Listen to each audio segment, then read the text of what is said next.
Good day, class. I'm Mark. I'm Logan. Today we're going to talk about Rick and Morty.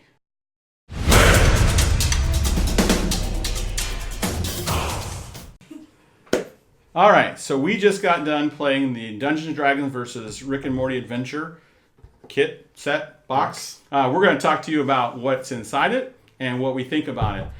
So Logan's here to help me because Logan is actually our resident expert on Rick and Morty. I like it, but he knows more about it than I do. He's like, true. He has a memory like a very trap. smart. Yeah, very good. Mm-hmm. So today, first of all, let's start with Logan. I thought we'd start with what's in the box. What's in the box, man? What's in the box? What's in the box? Yeah. All right. So this its box is really a good set. It's got a lot of things you need to just start right out. It has everything a person has to have, which are first of all our cool character sheets. Yep. Pre-made character sheets, really pretty and stuff. Mm-hmm. So there's that, and it has this nifty DM screen. Mm-hmm. These I don't know what you call them, easy to see for blind people dice, the yellow and the green things in it. Has obviously the adventure itself, and it has a stripped down player's handbook pretty much. So everything you need to run it. I DM'd it, you played it. So first of all, is there anything? Well, I'll say as a DM, I would have liked to have had in the box. I would like to have had miniatures, because we had to grab miniatures and all and kind of improvise. I think as in the Stranger Things kit has 2 miniatures. Mm-hmm. This one has none. So come on, Rick and Morty. Really? You couldn't spring for some maybe plastic ones maybe? So anyway, that's one thing I would say I'd like to see in the box. But I would say overall it was a pretty good box set. Yeah. Now, having played it, do you think a person needs to have had knowledge of Rick and Morty to be able to appreciate this game? That's a great question, Mark. Yeah, well, I think that to actually play the adventure, I mean, we played it with my wife. She played with us. And she's a giant Rick and Morty fan, She right? knows nothing about Dungeons and Dragons or Rick and Morty. Oh, well, perfect. She's only played a few times before. Yeah, and what was the other one we had her play? The Tomb of Horrors. Yeah, so we really have just throw our head first in the deep end. Yeah, right in the deep end. But no, I mean, the adventure is simple enough to go through and to run as long as you have someone that knows what they're doing. Because I think in the box, what you got as a DM, not as all-encompassing and explanatory as what you get in, say, the Essentials kit. Yeah, right. Or something like that. But I think to really, truly appreciate all the little nuances, the little references, and just genius, chaotic flavor of Rick and Morty. Definitely. You gotta know the show. You gotta know the content. There's a lot of things that Mark and I were laughing or giggling at, but the rest of everyone at the table was like, what's going on? Yeah. So sounds like you're saying that it would best it kind of enhances it, having that knowledge of Rick and Morty. Maybe you can still have a good time because it's zany. I mean, it's crazy, it's off wild. The top thing. It's not your normal DM. In fact, if you're a strict player of Dungeons and Dragons, you're like, I must play by the rules. And if you're that type of player, I don't know if you'd appreciate it. Crack your noggin in half. Yeah, it definitely breaks a lot of the rules of Dungeons and Dragons. Breaks the fourth wall. It does. It does break the fourth wall a lot. So it's part of the fun. So I wouldn't say that's for everybody. It's definitely it's an old school dungeon crawl.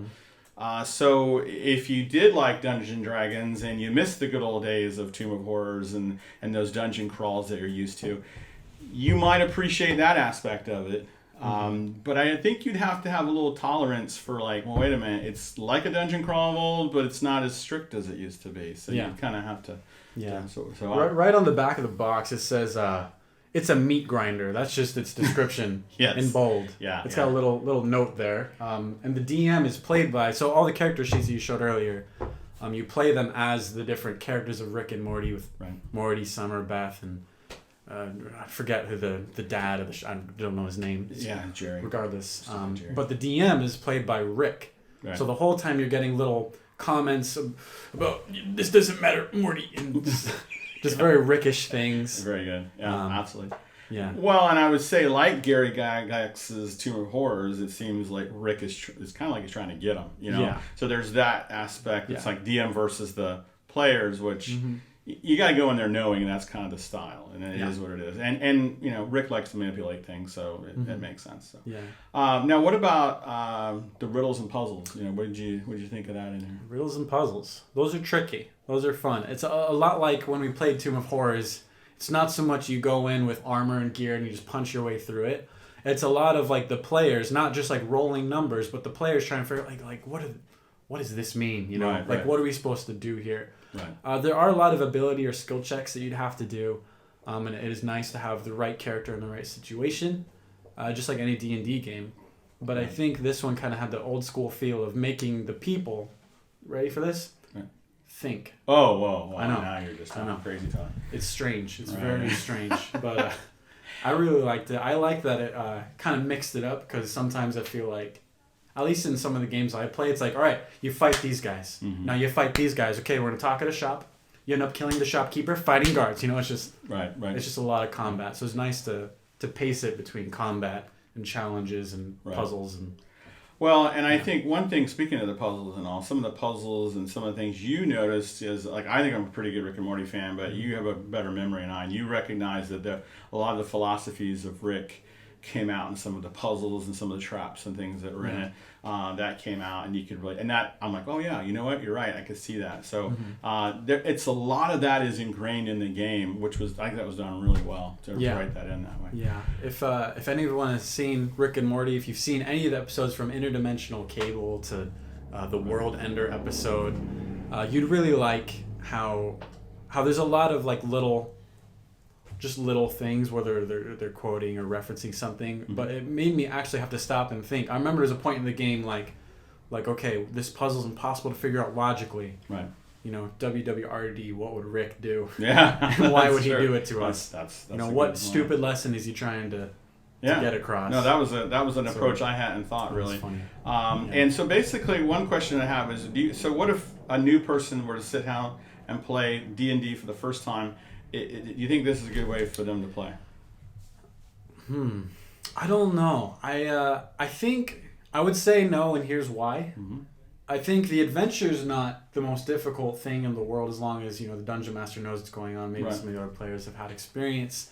But I think because the distinct like flavor and style of Rick and Morty is just so prominent throughout that it's almost like you start them off here, and then 99% of the other content they're gonna find is over here. Yeah. And they're gonna be like, you know, like Faerun or like monsters that don't like cuss you out before they kill you. Like, what is this? right. And yeah. So I'd say just to kind of get I don't know. I think it's a fun jump out of style. But if you're starting off for the first time, just, you know, once again, like the starter kit or just an easy. Yeah, I would say I wouldn't recommend it. I think it's a hard no for me. I just think that if you're gonna, it'd be better, I think, to start with Essential Kit, get them in there, and then do this. I think it'd be great to go that route.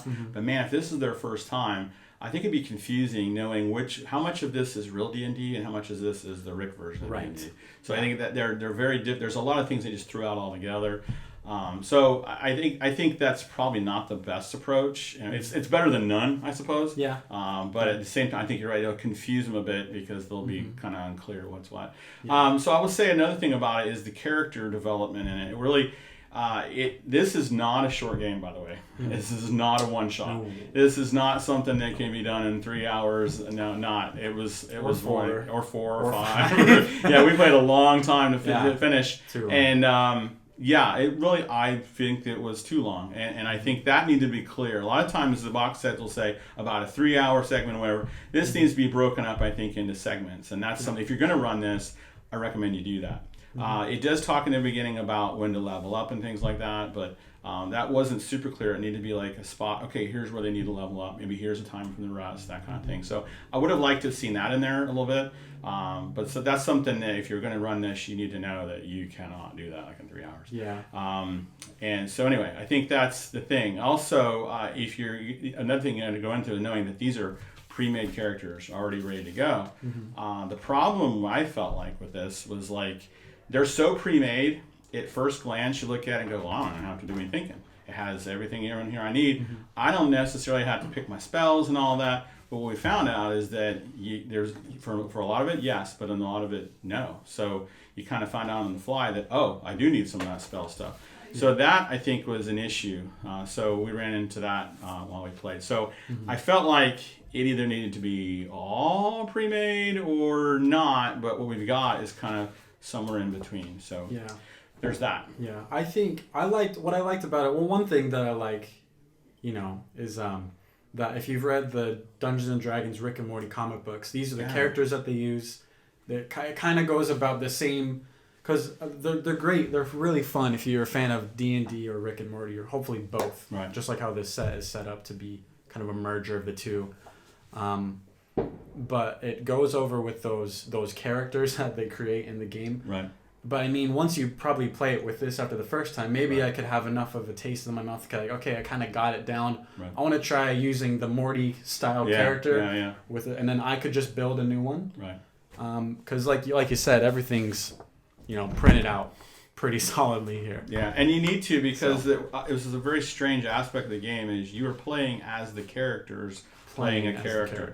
Yeah. So it's very strange in that respect. So you kind of need to have pre-made characters for that respect. There needs to be a Jerry and a Morty and all the other characters. So that's the kind of way it's designed. So what kind of letter grade would you give? You think you'd give this? If I had to grade it, being the substitute teacher today, yeah, you do I'd be a little more lenient. Yeah. I enjoyed it, being a fan of Rick and Morty, being a fan of D&D, and because I feel like I had a good grasp on both, I was able to get a lot from it. Okay. I give it a solid B to B+. The adventure was funny. It wasn't much of like a narrative winding journey. Mm-hmm. It was more or less just watching an episode of Rick and Morty, but rolling dice for it. Okay. So I'd give it a B+. All right. I'd give it a B-. That's just the teacher in me. It needs some more improvement. It doesn't need to impress me a little more if you're going to be a B. But that I just felt like it's not almost like it's not quite done yet. Like we just talked about the character sheet that could have been better. Maybe having miniatures, that's a minor thing in there, but the part about actually leveling up, that was kind of a biggie, and I just felt like it kind of drug a little bit. Honestly, they could have taken out a lot of the rooms, honestly, and made it shorter and all. I like Rick and Morty, but there's only so much Rick and Morty that you can take in one sitting. So I think that could have been done better. So overall, between the two of us, I think that averages out to a B. It's pretty good. I think if you're a Rick and Morty fan, you've got to play this. We have the link down in the description. As always, if you like our content, please make sure you subscribe and like below.